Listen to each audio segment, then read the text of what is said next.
ভারতের প্রতি বাংলাদেশের বর্তমান বিএনপি সরকার একটা রেড লাইন টেনে দিয়েছে। এই রেড লাইনটা কি? এটা হচ্ছে শেখ হাসিনাকে কেন্দ্র করে। বাংলাদেশ সরকার সম্প্রতি এই যে ভারতের শেখ হাসিনা যে প্রেস কনফারেন্স করেছে, এটাকে নিয়ে যে বিবৃতি দিয়েছে ফরেন মিনিস্ট্রি, এটা খুবই আনপ্রেসিডেন্টেড। বাংলাদেশের ইতিহাসে কখনো এত কড়া প্রেস বিবৃতি দেওয়া হয়নি। এমনকি এই যে ইন্টারিম গভর্নমেন্টের সময় প্রফেসর ইউনূসের নেতৃত্বে, তখন তো ভারতের সঙ্গে বাংলাদেশের সম্পর্ক অনেক খারাপ ছিল এখনকার তুলনায়, কিন্তু তখনও এত শক্ত ভাষায় বিবৃতি দেওয়া হয়নি। এখন এই বিবৃতির মাধ্যমে বাংলাদেশ সরকার কি বোঝাতে চেয়েছে? অর্থাৎ বাংলাদেশ সরকার এর মাধ্যমে বোঝাতে চেয়েছে যে শেখ হাসিনাকে নিয়ে কোনো কম্প্রোমাইজ তারা করবে না, শেখ হাসিনাকে নিয়ে কোনো নেগোসিয়েশন হবে না, এবং শেখ হাসিনার বিষয়ে বাংলাদেশের বর্তমান বিএনপি সরকার কোনো ছাড় দেবে না। মোদ্দা কথাটা ওখানেই, ফরেন মিনিস্ট্রির প্রেস বিবৃতিতে। এটার ভাষা এত কঠোর ছিল, যেটা নিয়ে অনেকে প্রশ্ন তুলছেন, নানা কথাবার্তা হচ্ছে যে এত কঠোর ভাষায় প্রয়োজন ছিল কি না। এই বিবৃতিতে শুধুই যে শেখ হাসিনার করা সমালোচনা করা হয়েছে বা তাকে নিয়ে কথা বলা হয়েছে শুধু তা নয়, এখানে ভারত সরকারের যে ভূমিকা, এটার ব্যাপারেও বাংলাদেশ ক্ষুব্ধ প্রতিক্রিয়া দেখিয়েছে। আমরা যদি সেটা দেখি, এই প্রেস বিবৃতিতে বলা আছে এক জায়গায়, সেটা হচ্ছে এরকম: this public event was permitted to be held. অর্থাৎ এর মাধ্যমে বোঝানো হয়েছে যে এই ইভেন্টটাকে অনুষ্ঠান করার জন্য বা অনুষ্ঠিত করার জন্য এটাকে অ্যালাউ করা হয়েছে। তার মানে হচ্ছে যে এটাকে থামানোর অথরিটি ভারতের ছিল। ভারত চাইলে এটা থামাতে পারত। এটা রিডিং বিটুইন দ্য লাইন্স হচ্ছে সেটা, যে যেহেতু ভারত এটার অনুমতি দিয়েছে বা ভারত এটা হতে দিয়েছে, তার মানে ভারত চাইলে এটা থামাতেও পারত। এবং এটা তো মিথ্যা না, কোনো দেশের সরকার যদি না চায় তাহলে তো এরকম একটা ইভেন্ট হতে পারে না। তারপর এই বিবৃতিতে বলা হয়েছে যে বাংলাদেশ সরকার ভারতকে এটার সম্ভাব্য যে প্রতিক্রিয়া বা প্রভাব কি হতে পারে এটা নিয়ে আগে থেকেই বলে আসছিল, কিন্তু ভারত সেটাতে খুব একটা কর্ণপাত করেনি, সেটা তো আমরা দেখলাম।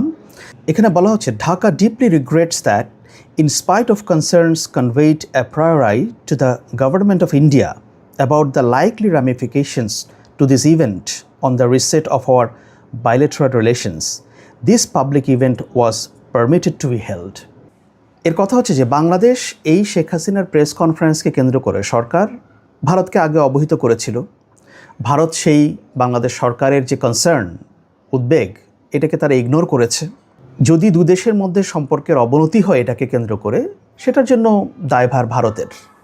ব্যাপারটাকে বিশ্লেষণ করলে সেরকমই দেখা যায়, এবং খুব স্ট্রংলি এখানে বলা হয়েছে যে আগে থেকে এটাকে বলা হয়েছিল, জানানো হয়েছিল, তারপরেও এটা শোনা হয়নি। তারপরে দেখুন, এই বিবৃতিতে শেখ হাসিনাকে বাংলাদেশের ফরেন মিনিস্ট্রি একজন ক্রিমিনাল হিসেবে ট্রিট করেছে পিওরলি, এবং যে ধরনের শব্দগুলো তারা ব্যবহার করেছে, এখানে শেখ হাসিনা সম্পর্কে আর অন্য কোনো ধারণা বা অন্য কোনো কিছু না। অর্থাৎ বাংলাদেশ সরকার শেখ হাসিনাকে কোন দৃষ্টিতে দেখে সেটাকে তারা এখানে তুলে ধরেছে। এবং এখানে তারা যে শব্দগুলো ব্যবহার করেছে সেটা দেখলে আপনি দেখবেন যে কনভিক্টেড জেনোসাইডার, কনভিক্টেড ক্রিমিনাল, তারপর বলছে mass murderer, mafia enterprise, fascist regime. তার মানে হচ্ছে যে ডিপ্লোম্যাটিকভাবে বাংলাদেশ সরকার ভারতকে বুঝালো বা বুঝিয়ে দিয়েছে যে শেখ হাসিনার বিষয়ে দৃষ্টিভঙ্গি তাদের, শেখ হাসিনাকে একজন ক্রিমিনাল ভাবা ছাড়া আর অন্য কোনো দৃষ্টিভঙ্গি বাংলাদেশের বর্তমান সরকার দেখছে না। এই ইভেন্টের শেখ হাসিনা যে প্রেস কনফারেন্স করেছেন দিল্লিতে, সেই ইভেন্ট এবং সেই দিনটাকে এইখানে বেশ গুরুত্বপূর্ণ হিসেবে দেখা হচ্ছে। কারণ বাংলাদেশ মনে করছে যে এটা এমন একটা সময় করা হয়েছে, বাংলাদেশ যখন গণ অভ্যুত্থানের দ্বিতীয় বার্ষিকী উদযাপন করছে, সেই সময় সেই দিনে তাকে এই ধরনের প্রেস কনফারেন্স আয়োজন করার জন্য যেভাবে ফ্যাসিলিটেট করা হয়েছে, এখানে বাংলাদেশ সরকার হ্যাপি হতে পারে নাই, এবং হ্যাপি হওয়ার কথাও না। এবং সেখানে বলা হচ্ছে, আপনারা যদি স্টেটমেন্টের দিকে তাকান, পররাষ্ট্র মন্ত্রণালয় যেটা দিয়েছে, সেখানে বলা হচ্ছে, on a day when the people of Bangladesh are observing the second anniversary of July Revolution, এই কথাটা বলা হচ্ছে। তারা বলছে এমন একটা দিনে করা হচ্ছে যখন বাংলাদেশের মানুষ জুলাই বিপ্লবকে উদযাপন করছে। এর মাধ্যমে আমরা যেটা বুঝতে পারি যে এই দিনটাকে সরকার একটা ইমোশনাল ডে হিসাবে তারা ডেসক্রাইব করছে, ভাবছে। এবং একই সঙ্গে এখানে যে জুলাই অভ্যুত্থানের সময় বা জুলাই গণ আন্দোলনের সময় যারা নিহত হয়েছিল তাদের প্রতি যে সম্মানের ব্যাপারটা দেশের মানুষ যে তাদেরকে স্মরণ করছে, সেই জিনিসটাও তারা এখানে বুঝিয়ে দিয়েছে। এই বিবৃতিতে সরকার বুঝিয়ে দিল যে শেখ হাসিনার বিষয়ে তারা কোনো ধরনের নেগোসিয়েশনে যাবে না, এবং যে কথাগুলো শোনা যাচ্ছে যে ভারত শেখ হাসিনাকে আবার বাংলাদেশের রাজনীতিতে প্রাসঙ্গিক করতে চায়, পুশ করতে চায় নানাভাবে, সেটারও একটা বার্তা কিন্তু এখানে দিয়েছে যে সরকার এটা করার জন্য যে রেডি না এবং তারা যে এটা কখনো মানবে না, এই ব্যাপারটা এখানে স্পষ্ট করে দেওয়া হয়েছে। সেটা কিভাবে দেওয়া হয়েছে? আপনারা যদি বিবৃতিটি দেখেন তাহলে সেখানে দেখবেন যে upholding the spirit of July revolution, our people have firmly resolved that our nation will never again go back to the dark days of fascism and that Bangladesh will never be a client state. Convicted mass murderer Hasina and her mafia enterprise will never have a place in the polity of Bangladesh. অর্থাৎ শেখ হাসিনাকে বাংলাদেশের রাজনীতিতে এই সরকার বা BNP আর কখনো space দেওয়ার জন্য তারা রেডি না, বা এটা তারা ভাবছে না, বা এটা হবে না। এই কথাগুলোর মাধ্যমে সেটাই বোঝানো হয়েছে যে নেগোসিয়েশন অন্য আর অনেক বিষয়ে হবে, অনেক বিষয়ে আলোচনা হবে, কিন্তু শেখ হাসিনাকে বাংলাদেশের রাজনীতিতে ফেরানোর ক্ষেত্রে এটা নিয়ে কোনো নেগোসিয়েশন হবে না। যে ভারতের সঙ্গে শেখ হাসিনা ইস্যুকে কেন্দ্র করে যে একটা রেড লাইন এই সরকার ড্র করেছে বা এঁকে দিয়েছে, এটার তাৎপর্যটা কি? এটার তাৎপর্যটা দেখুন, এটা হচ্ছে শুধুই শেখ হাসিনাকে কেন্দ্র করে। এই বিবৃতি যেটা দেওয়া হয়েছে এটা শুধুই শেখ হাসিনাকে কেন্দ্র করে। শেখ হাসিনা ভারতে আছে এটা নিয়ে যে সরকার খুব বেশি চিন্তিত বা এটা নিয়ে খুব ভাবছে তা না। এটার যে ব্যাপারটা হচ্ছে শেখ হাসিনা ভারতে থেকে পলিটিক্যাল অ্যাক্টিভিটি করবে কি না, বা ভারত সরকার তাকে সেই ধরনের কোনো প্ল্যাটফর্ম ক্রিয়েট করে দিবে কি না, বা এই যে দিচ্ছে, এটা নিয়েই হচ্ছে তাদের আপত্তি। শেখ হাসিনাকে ভারত সরকার কিভাবে রাখবে না রাখবে সেটা তাদের বিষয়। তারা যদি রাখতে চায় রাখবে, বাংলাদেশ ফেরত চাইছে, এখন বাংলাদেশে তো সেটা চেষ্টা করবে। শেখ হাসিনাও নিজে বলছেন যে উনি আসবেন, তো দেখা যাক সেটা ভবিষ্যতে বলে দেবে। কিন্তু এই রেড লাইনটা ড্র করা হয়েছে শুধুই শেখ হাসিনাকে কেন্দ্রিক, অর্থাৎ ভবিষ্যতে যদি ভারত আবার এই ধরনের কাজ করতে চায়, এটাকে বাংলাদেশ সরকার কোন দৃষ্টিতে দেখবে সেটা মনে করিয়ে দেওয়া হয়েছে, বা সেই কথাগুলোই এই বিবৃতিতে আছে। সুতরাং এটার সঙ্গে অন্য আর যে বিষয়গুলো সেটা মেলানো ঠিক হবে না। ভারতের সঙ্গে বর্তমান সরকার একটা ইফেক্টিভ সম্পর্ক, একটা ওয়ার্কিং রিলেশনশিপ চায়, ভারতও সেটা প্রকাশ করেছে চায়। সুতরাং ওই সম্পর্ক এগিয়ে নেবার ক্ষেত্রে এই শেখ হাসিনাকে এইভাবে অ্যালাউ করাটা একটা প্রতিবন্ধকতা তৈরি করতে পারে, সেই কথাটা কিন্তু এখানে একটা ইঙ্গিত দেওয়া হয়েছে, সেখানে এটা বলা হয়েছে। তবে এই বিবৃতির একটা গুরুত্বপূর্ণ দিক হচ্ছে এখানে জুলাই রেভলিউশন শব্দটা ব্যবহার করা হয়েছে, অর্থাৎ জুলাই বিপ্লব বলে এটাকে আখ্যায়িত করা হয়েছে। এটা কিন্তু খুবই ইন্টারেস্টিং বিষয়, কারণ 2024 সালের 5ই আগস্টের পর থেকে এটা কি বিপ্লব নাকি গণ অভ্যুত্থান, এ নিয়ে প্রচুর কথাবার্তা হয়েছে, এবং বিএনপিপন্থী যারা বুদ্ধিজীবী তারা কিন্তু সবসময় এটাকে জুলাই গণ অভ্যুত্থান হিসাবেই বলার চেষ্টা করেছেন বা বলেছেন পরিষ্কারভাবে। তারা এটাকে বিপ্লব হিসাবে কখনোই বর্ণনা করেননি, যেটা অন্য আরও অনেকেই বলার চেষ্টা করেছেন, বা জামায়াতে ইসলামী বা এনসিপির পন্থী যারা, তারা এটাকে বিপ্লব হিসাবে দেখানোর চেষ্টা করেছে। কিন্তু বিএনপির দিক থেকে খুবই কশাস তারা ছিলেন যে এটা কোনো বিপ্লব ছিল না, এটা একটা গণ অভ্যুত্থান ছিল। এই যে ধরুন বিএনপির এখন যিনি বর্তমান সরকারের তথ্য উপদেষ্টা, গভর্নমেন্টের স্পোক্সপারসন ডক্টর জাহিদুর রহমান, তিনি এর আগে যখন নানা বিষয়ে বিশ্লেষণ করতেন, তিনি তো 5ই আগস্টের পরবর্তী সময় থেকে এটাকে ক্রমাগত শুধু গণ অভ্যুত্থান বলে গেছেন, এবং ওনাদের যুক্তি ছিল এটা কোনো বিপ্লব হয়নি। উনি ওনার এই যে ইউটিউব চ্যানেলে এটা নিয়ে তো একটা কন্টেন্টও করলেন যে উনি মনে করেন এটা একটা গণ অভ্যুত্থান। এমনকি বর্তমান প্রধানমন্ত্রী তারেক রহমান তিনি যখন ক্ষমতায় ছিলেন না, তখন এই জুলাই অভ্যুত্থানের প্রথম বার্ষিকী বিভিন্ন সময় এটাকে গণ অভ্যুত্থান হিসেবে ব্যাখ্যা করেছেন। এমনকি বাংলাদেশের যে অন্তর্বর্তী সরকার ছিল 5ই আগস্টের পরে অধ্যাপক ইউনূসের নেতৃত্বে, তারাও কিন্তু অফিসিয়াল ভার্সন হিসেবে এটাকে গণ অভ্যুত্থান হিসেবে তারা ব্যাখ্যা করেছে। তাহলে এখন হঠাৎ করে এই বিপ্লব শব্দটা কোত্থেকে আসলো? পররাষ্ট্র মন্ত্রণালয় এটাকে রেভলিউশন, আপরাইজিং ব্যবহার না করে এই যে রেভলিউশন শব্দটা ব্যবহার করলো, এটা কেন করলো? এটা একটা বড় প্রশ্ন। তাহলে কি সরকারের এখন অবস্থানটা পরিবর্তন হচ্ছে? তারা কি এটাকে বিপ্লব হিসাবেই ইন্টারন্যাশনাল ফোরামে দেখাতে চায়, বর্ণনা করতে চায়? কারণ পররাষ্ট্র মন্ত্রণালয় যে ভাষাগুলো ব্যবহার করে এটা হচ্ছে আমরা বুঝতে পারি যে সরকার আন্তর্জাতিক পরিমণ্ডলে কোন ভাষাগুলো বা কোন অ্যাঙ্গেলে তারা কথা বলবে ওইটা রিফ্লেকশন থাকে হচ্ছে পররাষ্ট্র মন্ত্রণালয়ের এইসব বিবৃতি বা তাদের কর্মকাণ্ডে। এখন পররাষ্ট্র মন্ত্রণালয় যেহেতু এটাকে রেভলিউশন হিসাবে বর্ণনা করেছে, তার মানে কি সামনের দিনগুলোতে বিএনপি সরকার এটাকে ইন্টারন্যাশনাল ফোরামে রেভলিউশন হিসাবে এস্টাবলিশ করার চেষ্টা করবে? এটা একটা বড় প্রশ্ন।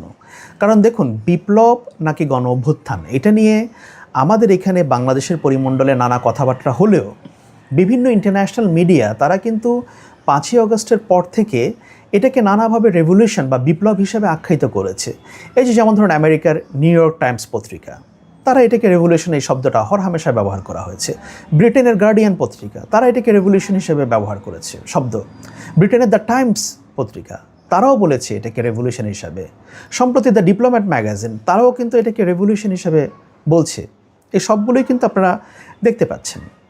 তাহলে ইন্টারন্যাশনাল মিডিয়া এত আগে থেকে অনেকেই এটাকে যখন রেভলিউশন হিসাবে বলল, তখন আমরা এটাকে বিপ্লব না গণ অভ্যুত্থান এটা নিয়ে একটা তর্ক বিতর্ক আমরা করলাম। তার মানে কি সরকার কি এই ব্যাপারটা নিয়ে এতই সংবেদনশীল হয়ে পড়েছিল শেখ হাসিনার প্রেস কনফারেন্স নিয়ে, যে এখন তারা মনে করছে যে না, এটাকে বিপ্লব হিসাবেই দেখাতে হবে বা বিপ্লব হিসাবেই বর্ণনা করতে হবে? বিষয়টা কি তাই? আরেকটা প্রশ্ন এখানে উঠছে যে যে ভাষাগুলো এখানে ব্যবহার করা হয়েছে, এই ভাষাগুলো আসলে পররাষ্ট্র মন্ত্রণালয়ের ব্যবহার করা উচিত ছিল কিনা? খুবই একেবারে অ্যাটাকিং কিছু ল্যাঙ্গুয়েজ এখানে ইউজ করা হয়েছিল। এখন দেখুন, এখানে কিন্তু বলা আছে বাংলাদেশ আগে থেকেই ভারতকে এটার সম্ভাব্য প্রতিক্রিয়া সম্পর্কে জানিয়ে আসছিল। এখন আপনি যদি একটা সরকার আপনার সঙ্গে যদি ভালো সম্পর্ক তৈরি করতে চায়, আপনি যদি তার কাছে একটা কনসার্ন রেইজ করেন, বলেন যে না, তোমরা যদি এই কাজটা করো তাহলে এটার প্রতিক্রিয়াটা আমাদের এখানে ভালো হবে না, তাহলে সেটা তারা এতবার বলার পরেও ভারত যেহেতু এটাকে গ্রাহ্য করেনি, সেজন্য বর্তমান সরকারের এই বিবৃতিটাও সেভাবে এসেছে। এটা নিয়ে তর্ক বিতর্ক হতে পারে যে সবগুলো শব্দ এখানে যথার্থ কিনা, কিন্তু আসলে পরিস্থিতি এমন একটা পর্যায়ে গেছে, তাতে আমার মনে হয়েছে যে তারা অনেক ক্ষেত্রেই এখানে ইমোশন এবং অনেক ক্ষেত্রে অ্যাঙ্গার, এই দুটো জিনিস একসঙ্গে তৈরি হয়েছে। ডিপ্লোম্যাসির বাইরে গিয়েও ইমোশন অ্যান্ড অ্যাঙ্গার, এবং অনেক ক্ষেত্রে যেটা বলছেন যে বাংলাদেশের মানুষের যে একটা মনোভাব, সেটার প্রতিফলন ঘটেছে এই পররাষ্ট্র মন্ত্রণালয়ের স্টেটমেন্টে। অনেকে এটার প্রশংসা করছেন, অনেকে সমালোচনা করছেন যারা আওয়ামী লীগপন্থী, কিন্তু ওভারঅল পররাষ্ট্র মন্ত্রণালয় দেখাতে চেয়েছে যে তারা বাংলাদেশের মানুষের যে ওভারঅল সেন্টিমেন্ট এটাকে তারা ধারণ করছে। তবে এই বিবৃতি বিএনপি সরকারের জন্য এক অর্থে অন্যভাবে তাদেরকে লাভবান করেছে। দেখুন, 5ই আগস্ট যেদিন গণ অভ্যুত্থানের বার্ষিকী পালন হচ্ছে, সেদিন কিন্তু নানা ধরনের এখানে একটা বিতর্ক তৈরি হচ্ছিল। যেমন একটা ডকুমেন্টারি প্রদর্শনকে কেন্দ্র করে যেটা প্রেসিডেন্ট বললেন যে ভারপ্রাপ্ত রাষ্ট্রপতি তো বলেই ফেললেন যে এখানে আবু সাইদের ছবি নেই, সেটা কিসের ডকুমেন্টারি। এছাড়া এর আগের দিন বিএনপি জামায়াতের মারামারি বা বিভিন্ন জায়গায় হামলা, তো এই ঘটনাগুলো নিয়ে কিন্তু অনেক আলোচনা হচ্ছিল। বিভিন্ন জায়গায় জুলাই অনুষ্ঠানে তৎকালীন বৈষম্য বিরোধী ছাত্র আন্দোলনের কাউকে মেরেছে বিএনপির লোকজন, তাদের মধ্যে একটা দ্বন্দ্ব, এই সবগুলো নিয়ে কিন্তু অনেক আলাপ হচ্ছিল। বাট দিন শেষে পররাষ্ট্র মন্ত্রণালয়ের এই স্টেটমেন্ট, এই যে সরকারের সারাদিন ধরে যে সমালোচনা, এগুলোকে কিন্তু ঢেকে দিয়েছে। সবাই তখন পররাষ্ট্র মন্ত্রণালয়ের এই স্টেটমেন্টটা নিয়েই কথা বলছিল। সো এটা কিন্তু সরকারকে দিন শেষে তারা আরও যেসব সমালোচনার মুখোমুখি হতে পারত, এই জুলাই গণ অভ্যুত্থানের দ্বিতীয় বার্ষিকীকে সেলিব্রেট করাকে কেন্দ্র করে, সেই জিনিসটা আর দিন শেষে হয় নাই। সবাই সেটা ভুলে গেছে। সবাই এই যে একটা বিবৃতি পররাষ্ট্র মন্ত্রণালয়ের, সেদিকে তারা নজর দিয়েছে। তবে ফিরে যাই আবারও যে এই বিবৃতির অর্থ কিন্তু এই নয় যে বাংলাদেশ সরকার ভারতের সঙ্গে খুব ভালো সম্পর্ক চায় না, ব্যাপারটা তা না। ভারতের সঙ্গে সম্পর্ক যেভাবে চলার বা যেভাবে ভালো হতে পারে সেটাই তারা দেখবে। তবে ভারতকে শেখ হাসিনার বিষয়টা মাথায় রাখতে হবে। এই বিবৃতি দেওয়ার পরদিনেই কিন্তু ঢাকাস্থ ভারতীয় হাইকমিশনার দীনেশ ত্রিবেদী, তিনি বাংলাদেশের বিদ্যুৎ ও জ্বালানি মন্ত্রী এবং প্রতিমন্ত্রীর সঙ্গে তিনি বৈঠক করেছেন, এবং ভারত থেকে পাইপলাইনে ডিজেল আনার বিষয়ে কথাবার্তা হয়েছে, এবং এই এনার্জি সিকিউরিটির বিষয়টা নিয়ে এটা নিয়ে আলাপ আলোচনা হয়েছে, এবং সামনে আরও কথাবার্তা হবে। তবে ভারতও যেটা করছে যে হয়তো শেখ হাসিনাকে এই প্রেস কনফারেন্স অ্যালাউ করার মাধ্যমে তারা বর্তমান সরকারের টেম্পারামেন্ট একটা পরীক্ষা করে দেখলো যে বিএনপি আসলে কি ভাবছে, তারা কত দূর ভাবছে বিষয়টাকে নিয়ে। এবং বিএনপিও বুঝিয়ে দিয়েছে যে হ্যাঁ, আমরা এটা নিয়ে অনেক দূর ভাবছি। বাংলাদেশের ভেতরে কেউ বিশেষ করে জামায়াত বা এনসিপি পন্থী বা এই দলগুলো তারা যে বিএনপিকে দেখানোর চেষ্টা করছিল বিএনপি ভারতের পকেটে ঢুকে গেছে বা ভারত দ্বারা গাইডেড বা ভারতের ইন্টারেস্টকে সার্ভ করবে, এই বিবৃতির মাধ্যমে পররাষ্ট্র মন্ত্রণালয় বা সরকার বুঝিয়ে দিল যে না, যেভাবে ভাবা হচ্ছে ব্যাপারটা সেরকম না। এবং এই বিবৃতির মাধ্যমে আমরা এখনও বুঝলাম যে দুই দেশের সরকার সম্পর্ক উন্নয়ন করার চেষ্টা করলেও বিএনপি এবং ভারতের মধ্যে আরও অনেক বোঝাপড়া বাকি রয়ে গেছে এবং সামনের দিনগুলোতে এই বোঝাপড়া না হলে পরে সম্পর্ক যে অনেক ভালো দিকে অগ্রসর হবে সেটা বলা যায় না। এবং এই বোঝাপড়া তৈরি হওয়ার সবচেয়ে বড় জায়গা হচ্ছে শেখ হাসিনা ইস্যুটাকে কেন্দ্র করে হবে। বিএনপি সরকার এখানে রেড লাইন টেনে দিয়েছে যে এখানে আমরা আর কোনো নেগোসিয়েশন করব না, এটা নিয়ে আমরা কোনো কথা শুনবো না, এটা নিয়ে আমরা কোনো কিছু হতে দেব না।